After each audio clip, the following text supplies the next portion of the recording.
Today we are going to talk about certain theoretical framework which Butler is talking and she's trying to explain. She's trying to explain through the different feminist they have given some structural anthropological transformations related to women and the main concern today we are going to take is prohibition, psychoanalysis, and the production of the heterosexual matrix. So, this whole society, uh, if we talk, is based on the heterosexual matrix. And what is this heterosexual matrix? We are trying to understand it today. So, Butler is quoting Monique Wittig, and this quote is from The Straight Mind, and she says that the straight mind continues to affirm that incest and not homosexuality represent its major interdiction. Thus, when through by the straight mind, homosexuality is nothing but heterosexuality. Actually, if we get deep into this concept, then it becomes sometimes very complex and it is literally difficult to understand. So, for that matter, let us go by systematically phase by phase, and then maybe we could understand it. So, on this, one of the most significant aspects of Judith is talking, that is, she says that we naturally believe that women are uh, female, as a female body or a female mind or a female cultural phenomena is natural. I mean, naturally women are being produced, but the question arises, and it comes in a form of questioning this natural existence. And Judith brings the halt in this thinking and this flow. She says that is it natural? Can we believe literally that women are being born? And then she quotes Levi Strauss. She says that, and I quote here, I read here, Levi Strauss's structuralist anthropology, including the problematic nature slash cultural distinction, has been appropriated by some feminist theorists to support and elucidate the sex slash gender distinction. The position that there is a natural or biological female who is subsequently transformed into a social subordinate woman. So, naturally or biologically, there is a woman phenomena. With these significant physical identity, biological identity, when a woman is being born, it is the concept is being taken as a natural phenomena of a woman. And finally, this physical identity or this biological identity is transformed into the natural or socially constructed as a woman or transformed as a woman, within the consequences that sex is to nature or the raw as gender is to culture or the cooked. If Levi Strauss's framework were true, it would be possible to trace the transformation of sex into gender by locating that stable mechanism of culture, the exchange rule of kinship, which effect that transformation in fairly regular ways. Within such a view, sex is before the law in the sense that it is culturally and politically undetermined, providing the raw material of culture, as it were, that begin to signify only through and after the subjection to the rule of kinship. So, if we understand this concept clearly, then we tend to believe that women are biologically born as women. It's a naturally she's being born as a woman, and finally, through the social and cultural transformation, subsequently she is being subjugated or subordinated as a woman. So, biology is natural and a social transformation is cooked one. That is how we take gender in this way. Then Marilyn Strathern and Carol McCormack, they believe and they argue on the basis of this nature and cultural discourse. And I quote here, Anthropologist Marilyn and Carol Cormack have argued that nature slash cultural discourse regularly figures nature as female, in need of subordination by a culture that is invariably figured as male, active and abstract. As in the existential dialects of misogyny, this is yet another instant in which reason and mind are associated with masculinity and agency, while the body and nature are considered to be the mute facility of the feminine, awaiting signification from an opposing masculine subject. As in that misogynist dialect, materiality and meaning are mutually exclusive terms. The sexual politics that construct discursive production of nature, and indeed a natural sex that posture as the unquestioned foundation of culture. Critiques of structuralists such as Clifford Geertz have argued that its universalizing framework discounts the multiplicity of cultural configuration of nature. So the question is being raised here, and the question is significant that when we talk about nature, the woman being natural, this phenomena of natural itself is questioning, and that need to be altered, or let us be understand through the law. So beyond the law or recovery of the body before the law, which then emerge as normative goal of feminine theory. And that is how Judith is trying to make us clear. There are a number of other phenomena which we have to focus, and these phenomena are, we can add as an economy here, the question of being natural or biological identity, and there are number of differences which comes in the relation as a Hegelian concept. So and that's how one quote is being given here, and that is by Levi Strauss. In a passage that reveals the homoerotic unconsciousness of the phallocentric economy, Levi-Strauss offers the link between incest taboo and consolidation of homoerotic bonds. Later on, if we go further, when we are discussing this chapter in a very deep manner, then we realize Judith is talking about the incest, the concept of incest in the social phenomena. Exchange, and consequently the rule of exogamy, is not simply that of the good exchanged. Exchange and consequently the rule of exogamy and explicit. Let me come to the most significant aspects which need to be discussed. And there are this whole text, if you read, it is very it is raising a lot of questions on the the conceptual and the biological aspects of feminism, and let's talk about that because it's really very interesting. So there are, at certain point of time, Judith talk about the body and sex. Okay, so how do we identify ourselves with the body and the sex? And these are very interesting aspects she's trying to give. And I read here, when we consider gender identity as a melancholic structure, it makes sense to choose incorporation as the manner by which that identification is accomplished. Indeed, according to the scheme above, gender identity would be established through a refusal of loss that encrypts itself in the body and that determine, in effect, the living versus the dead body as an anti-metaphorical activity. Incorporation literalize the loss or in the body and so appear as the facticity of the body, the means by which the body comes to bear sex in its literal truth.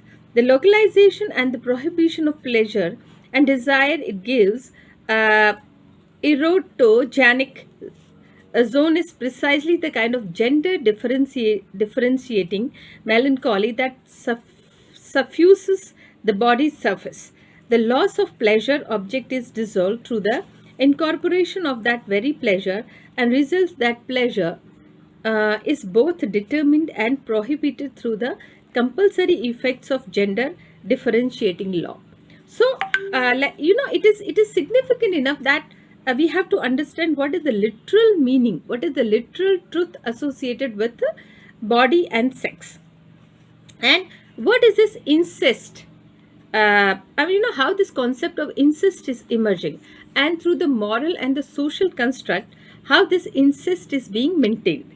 And this incest is as a taboo, because it is very significant for the society to keep its values, based on the heterosexual understanding of the society, and for that matter, it becomes very significant for the social construct to continue the incest as it is existing. And because this is a power dynamics, so how this power is organized through the heterosexual understanding of the society, and that is how Judith is trying to understand it, this homosexuality, heterosexuality, and incest as a taboo, and how this phallocentric approach, because if we try to understand this phallocentric approach, then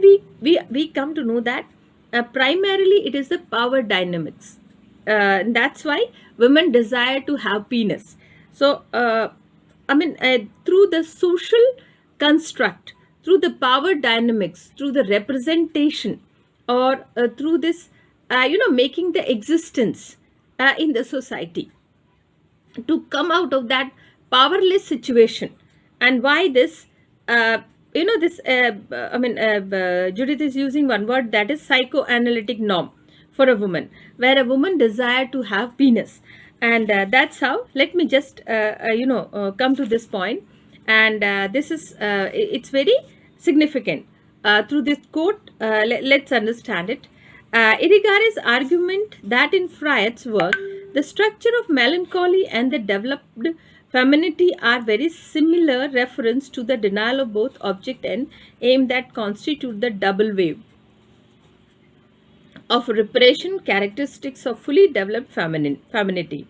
For Irigare, it is the recognition of contrastion that initiate the young girl into a loss that radically escape any representation.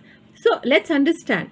If a woman is desiring to act as a man, or if a woman desire to perform in the economic criteria, or in the social power structure, social power dynamics, why this desire is there to act as a man, and this is exactly related with the representation. And that's how when we talk about reservation in the social Indian social social scenario, or Indian political scenario, or Indian cultural scenario, Dr. B.R. Ambedkar clearly stated it time and again that reservation is nothing but the representation. And that's how he's identifying, he's defining reservation. So melancholia is thus a psychoanalytic norm for women, one that rests upon her ostensible desire to have penis, a desire which conveniently can no longer be felt or known. Irigary's reading, full of mock citation, is right to debunk the developmental claim regarding sexuality and femininity that clearly pervade Freud's text, as she also shows there are possible readings for that theory that exceed, invert, and displace Freud's stated aims. Consider that the refusal of the homosexual coexistence, desire and aim together, a refusal both compelled by social taboo and appropriate through the developmental stage, that result in melancholic structure which effectively encloses that aim and objective within the corporeal space or cryptid established through the abiding denial. If the heterosexual denial of homosexual result in melancholia, And if melancholia operates through incorporation, then the disavowed homosexual love is preserved through the cultivation of an oppositionally defined gender identity. So, let's understand these. Some, significantly, if we try to understand what are the concept we are getting out of this, that is representation, the role playing in the power structure, and how this heterosexual denial of homosexuality, because the one predominant structure is already existing, so which this structure is not allowing homosexuality, or let us say, because she's using some other words also, and that is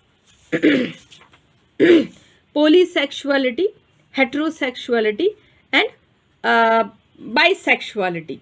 So these, either it is a polysexual, it is a heterosexual, or bisexual, is being denied because of the over dominance of heterosexuality. And there is one very significant writer, Judith Butler is talking, and she's quoting her again and again. And let's talk about Rubin.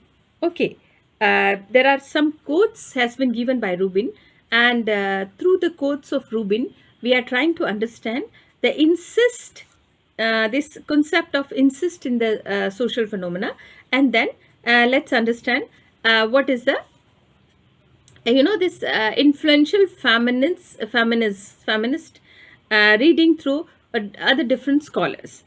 So, understanding the incest taboo as both has prohibition and sanction, Rubin writes, the incest taboo imposes the social aim of exogamy and alliances upon the biological events of sex and procreation.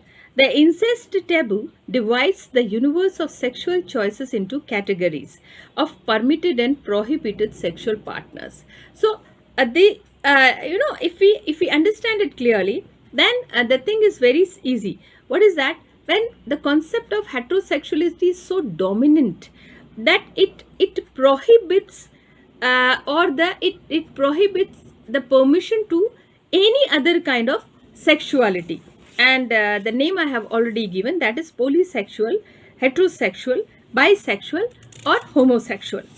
And because of all cultural seeks to reproduce themselves, and because the particular social identity of kinship group must be preserved, exogamy is instituted, and its presupposition so is exogamic heterosexuality. Hence, the incest taboo not only forbids sexual union between members of the same kinship line, but involves a taboo against homosexuality as well, Rubin writes.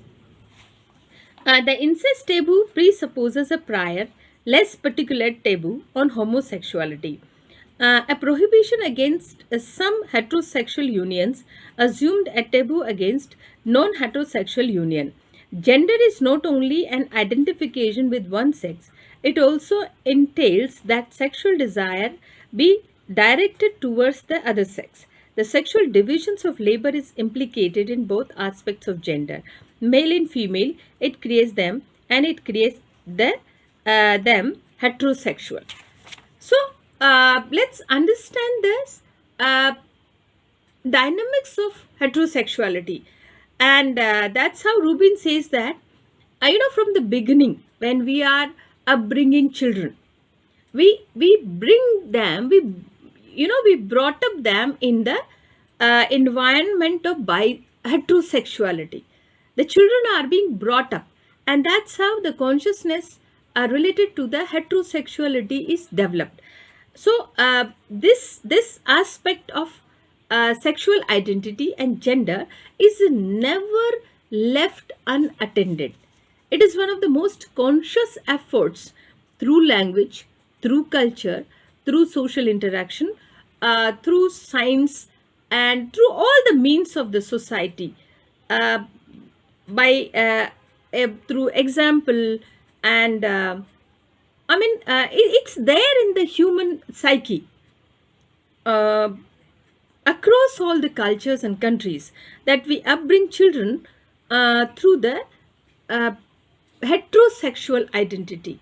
And that's how this question of acceptance of any other form of sexuality rather than heterosexuality is very difficult to include. Rubin is raising this question of incest, and she raises this question, and she identifies that uh, why these boundaries of the social and culture or the sexuality is so determined, why uh, there is no lacuna, or there is no open phenomena or open space where this is not identified. And that's how this Rubin says that distinction between sex as gender, which assumes the discrete and prior ontological reality of sex, which is done over in the name of law, that is transformed subsequently into gender. This narrative of gender acquisition requires a certain temporal ordering of events, which assume that narrator is in some position to know both what is before and after the law. And that is how, through Rubin claimed that unlimited universe of sexual possibilities exist of the Oedipal child. She does not subscribe to a primary bisexuality. Indeed, bisexuality is the consequence of childbearing practices in which parents of both sexes are present and presently occupied with child care, in which the repudiation of femininity no longer serves as a precondition of gender identity for both man and woman. When Rubin calls for the revolution in kinship, she envisions the eradication of the exchange of women, the race of which are evident not only in contemporary institutionalization of heterosexuality, but in a residual psyche norm, the institutionalization of psyche. And that's how she's using one word, that is contemporary institutionalization of heterosexuality. So this concept of heterosexuality is determined or more prominent over polysexuality, bisexuality, homosexuality, or any other kind of identity. Maybe we cannot identify it. So this breakdown of the culture is more significant, and that's how Rubin's argument rests on the possibility that law can be effectively overthrown, and that the culture interpretation of differently sexed bodies can be processed, ideally without a reference to the gender disparity. So that's how Rubin recognizes the misogynist implications of Levi-Strauss' notoriously non-diachronic structuralism, but that lead her to the conclusion that gender is merely a function of compulsory heterosexuality. I repeat again, but lead her to the conclusion that gender is merely a function of compulsory heterosexuality, and that without the compulsory status, the field of bodies would no longer be marked in gender terms. So that's how the precondition of the society, which is forcing us to be identified as compulsory heterosexual identity, or in a framework of that compulsory heterosexual division. And somewhere she talks about the utopian stage of infantile development, where if we bring up children without the consciousness of this exact division, the way we bring children in the framework of a heterosexual framework, and if there is no such talk, then maybe the ideal sexuality probably, and this must be left to the personal choice of the child. which sex, which identity, which gender a child want to get into, or it is the personal choice of the child to identify oneself with the particular sex or gender. And that's how we need to understand. So there is one book, the reference of one book, The History of Sexuality, Volume 1, which is written by Foucault. And Foucault's critique of the repressive hypothesis in The History of Sexuality, Volume 1, argues that a structuralist law might be understood as one formation of power, a specific historical configuration, and law might be understood to produce a or generate the desire to be said as self-choice. So these are some significant aspect we need to understand, and how this, it could be lead to the personal choice. So that's how dismantling the structure of heterosexuality and breaking the boundaries which do not allow any other framework rather than heterosexual uh, identity or cultural phenomena, or this should not be the universal law. And that's how, through the law, through the manufacturing of new identity, and through the unidentified complex or a compulsory upbringing of children, without this constructed framework which is existing, could be one of the answer. So this chapter is basically talking about the how this reproduction of the heterosexual matrix need to be challenged, and that's how Judith is trying to first and clearly define what is heterosexuality and what are the compulsions and matrix related to this, and then how it could be reproduced. And there is one scholar who is talking about the uh, anthropological understanding or identity, because if we understand most of the thing from the sociological or psychological perspective, then the existing phenomena becomes more prominent.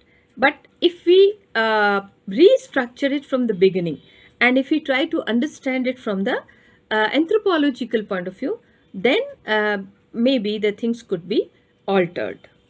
And there is one very significant quote which is being given by uh, River.